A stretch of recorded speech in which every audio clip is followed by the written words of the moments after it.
pinuhis mo buhay mo para sa kanila. Hindi ko nga ho kilala yung mga batang sinasabi nung iniligtas ko eh.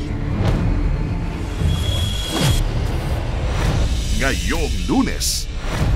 Alam ko magaling ka sa labanan eh. Pero minsan, magkunwari ka naman na nasasaktan ka o nahihirapan ka para hindi boring panuorin ng mga nanonood.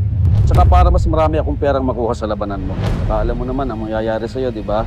Pag pumiglas ka. Hindi kayo makakaligtas sa lahat ng kasamaang ginagawa niyo sa mga atubaw.